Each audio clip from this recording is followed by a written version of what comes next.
Hablaremos esta noche del esqueleto gigantesco del rey Teutobatus. Una historia extraordinaria, ¿no? Primero hay que decir que en casi todas las civilizaciones hay mitos que se refieren a gigantes. En los mitos griegos, desde luego, están los 45 titanes, unos monstruos incestuosos, de los que hablamos hace poquito, ¿no? Después están gigantes famosos que ayudaron, que eran hermanos de los titanes, y también, desde luego, eran enormes. El más famoso de los gigantes fue Orión, el arquero de Boca Juniors, hijo de Poseidón y Euríale, que sigue también en forma de constelación, la más hermosa de las constelaciones. Los mitos hebreos también registran y hablan de gigantes en la tierra,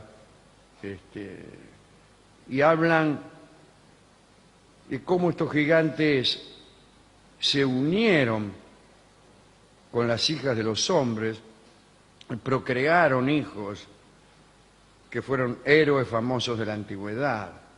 Los hebreos creían en un mundo anterior poblado por gigantes a los que llamaban jayanes, tan soberbios y molestos que Dios, sin un Hércules a mano, descargó el diluvio para deshacerse de ellos. Y tal sería el fastidio de la divinidad que prefirió destruir las maravillas por él creadas antes que sufrir su nefasta presencia, dice el doctor López Mato. Pero, en verdad, un gigante sobrevivió al diluvio. Era el rey Og de Bashan, que había hecho un pacto con Noé para viajar junto al arca. Iba agarrado atrás, me parece. Iba agarrado, no adentro del arca. Iba medio como agarrándose. Pero quizá esto no era necesario porque la altura del gigante Og era tal que todo el agua del diluvio solo le llegaba a la rodilla. Además vivió mucho y a lo largo de 3000 años pudo prolongar la enemistad entre los israelitas y los cananeos. Parece que en una ocasión, con fuerza colosal e inspiración griega, arrancó una montaña para arrojarla sobre el campo de los judíos y así exterminarlos. No se sabe si los gigantes griegos hallaron inspiración en este hecho, es decir, a saber, arrojarse unos a otros islas, o si fue al revés.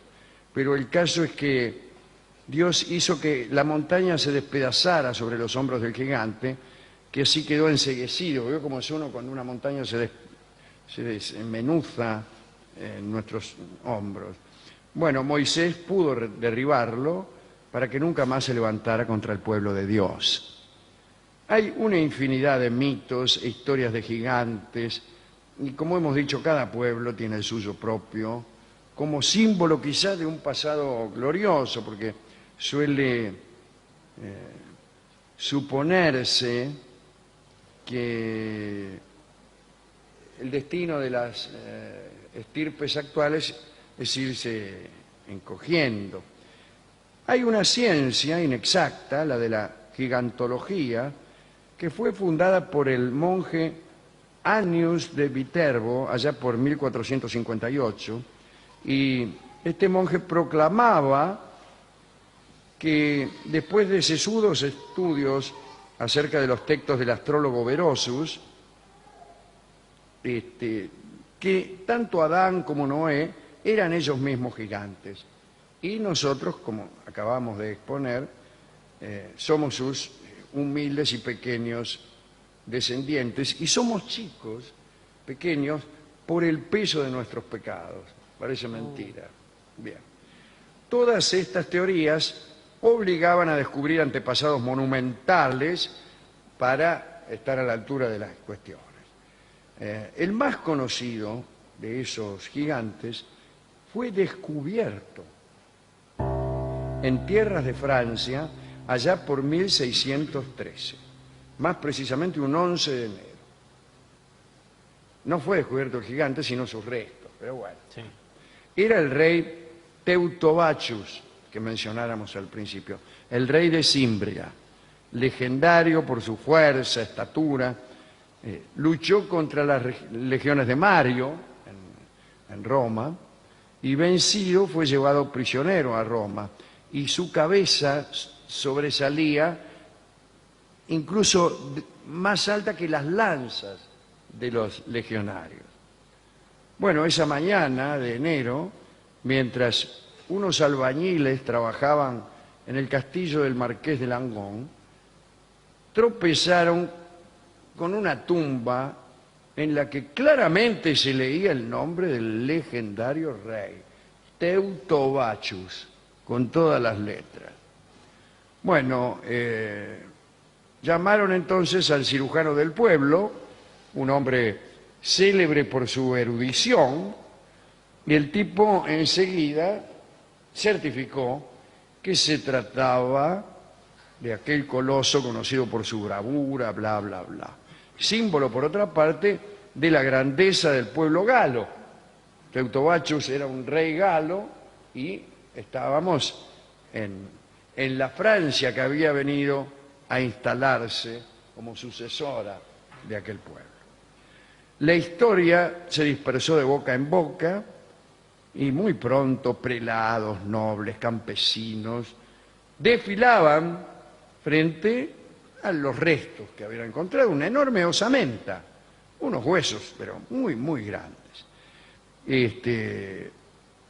Mientras llegaban los visitantes y espiaban, el doctor Masuyer, que así se llamaba el cirujano célebre por su erudición, daba algunos comentarios y destilaba sus conocimientos históricos.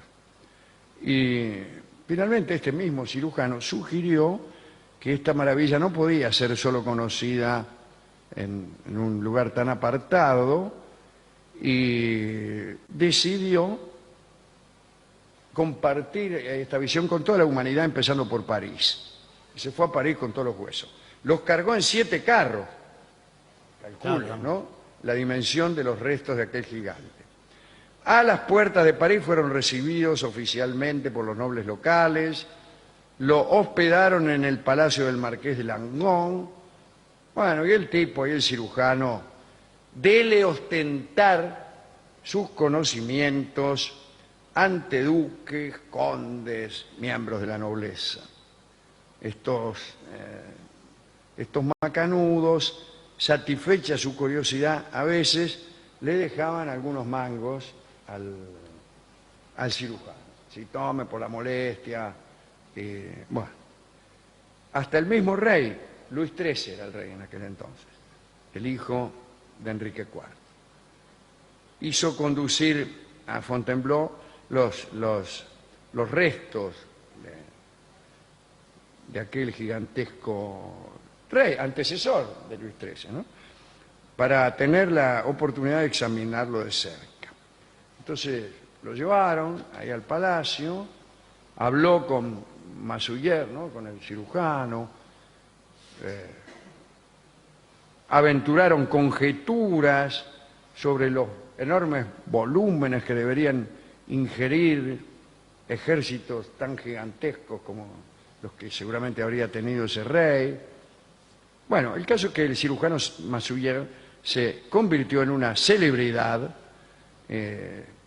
Empezaron a vender muchos libros acerca de Teutobachius, surgían nuevos eruditos que adornaban los ya enormes méritos del fallecido rey. Un colega y amigo de Masuyer, el doctor Nicolas Avicot, publicó otro tratado sobre gigantes, que eran los antecesores del gran pueblo francés y de su rey, a quien estaba dedicado el libro, no Luis XIII. Pero bueno, no todos estaban tan convencidos. Ahí salieron algunos a objetar. Apareció un famoso anatomista que fue el fundador del Jardín Botánico de París, Jean Rioland, y puso en duda el origen del coloso. Y se abrió una disputa muy extendida y muy violenta, quizá la más violenta de la ciencia francesa. Y se insultaban, se decían cosas. Rioland decía que estos huesos seguro que eran de un elefante.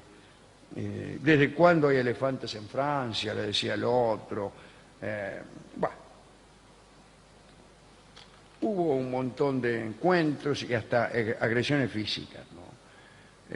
Rioland, dispuesto a demostrar el engaño, envió agentes secretos a las tierras de Langon, donde habían sido descubiertos esos huesos. Y después de unas copas de vino, lograron que los albañiles confesaran cómo el doctor Massoulier había hecho enterrar esos huesos. Ya me parecía. Le digo, yo lo sabía. No, ¿qué lo sabía si todavía no dijo qué pasó? Bueno, ¿qué pasó? Que ¿Cómo fue? Parece que el doctor Massoulier enterró los huesos, escribió él mismo el nombre del rey Franco y armó toda aquella comedia para su propio beneficio. Esto dijeron los albañiles. Mientras tanto, Massoulier había salido de gira con su osamenta, pero empezó a correrse la bolilla de que todo era una farsa. Y entonces los negocios fueron cada vez peor. Cuando llegó a Marsella, se vio obligado a compartir la exposición con unos comediantes, unos bufones que recitaban ofensivos epigramas contra justamente el propio cirujano, ¿no? Así que tuvo que abandonar aquella gira, las deudas se acumulaban y al compungido Massoulier no le quedó otro remedio que dejar el esqueleto, lo tuvo que dejar como pago en un hotel por su estadía y volvió cabizbajo a su pueblo para retomar su oficio de cirujano y nada más. Los huesos fueron respetuosamente guardados, posiblemente por el acreedor, el dueño del hotel, ¿no? Y estos pasaron de generación en generación hasta que 200 años después, uno de los descendientes de aquel hotelero hizo examinar los huesos por el doctor Joannet de la Universidad de París. Y Monsieur Joannet llegó a la conclusión de que no pertenecían ni a un gigante ni a un elefante, sino a un mastodonte. Esta es la farsa que quería contarles hoy, que contiene una enseñanza. ¿Cuál es? No sabría decirlo, pero probablemente esta. Hay que desconfiar cuando se nos muestran maravillas, especialmente si se trata de gigantes o de restos óseos de reyes de la antigua Galia. Yo cuando viene un cirujano y me dice, mire el semejante hueso que tengo aquí, sí, inmediatamente me doy cuenta de que se trata de una farsa. Pero veo que a veces hay paleontólogos, por ejemplo. Sí, claro. Que le muestran... Todas mentiras.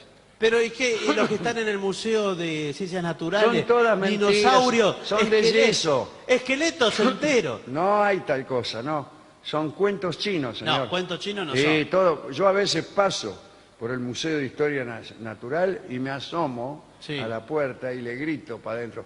¡Mentirosos! ¡Sin vergüenza! Señor. ¡Chorros! ¿Pero qué chorro? ¿Por qué le Sí, dice señor, eso? porque son todos de plástico los huesos que hay ahí. No, ¿sabe qué hacen? Quizás tienen 2, 3 huesos del dinosaurio Sí. y reconstruyen. Sí, claro, son huesos conjeturales. Bueno, no, lo Sí, otro sí. lo reconstruyen. Conjeturales. Para que usted tenga idea, porque si yo le traigo acá, por ejemplo, una costilla de un dinosaurio. Mentira, ¿Usted señor. puede creer que eso es que parte de un instrumento musical, de un cello, No, ¿cómo voy a creer semejante idiotez? parte de una embarcación? Porque vio que tiene Eso una podría ser una parte de una curvatura. embarcación. Hay gente que descubre botes y dice que son huesos de dinosaurio. Claro, un caparazón. Y se los vende al gobierno. ¿Se los compra el gobierno? No. Bien, hemos ido a la discoteca y me contó el discotecario que en su casa él había encontrado enterrado Sí. un tesoro. ¿Un tesoro de qué valor? ¿De qué? Un valor que me dijo él no había tenido tiempo de desenterrarlo del todo, pero que me lo vendía a mí por 500 pesos ahora. Bueno, pero no me parece muy confiable Y eso. le digo, ¿tan barato? Sí, es un tesoro que vale tranquilamente 10 millones de libras. ¿Y por qué no lo desentierra él? Porque necesita los 500 pesos ahora.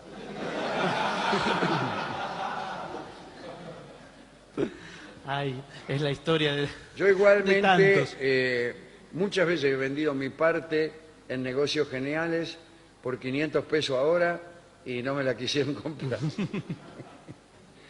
Señores, el discotecario también, Sí. cuando le conté la historia, dijo las siguientes palabras: mentiras.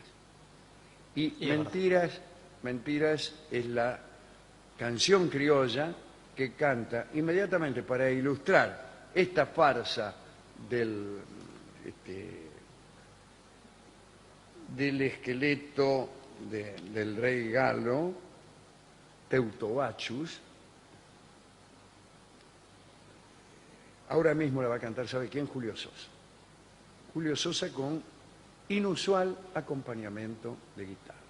Mentiras. Suele decirse, no sé por qué capricho de las etiquetas de los discos desde hace mucho, desde la aparición misma de esta canción, dice tonada salteña. Nunca se ha sabido de nada que sea una tonada salteña, y mucho menos esto, que es la canción criolla, ¿no?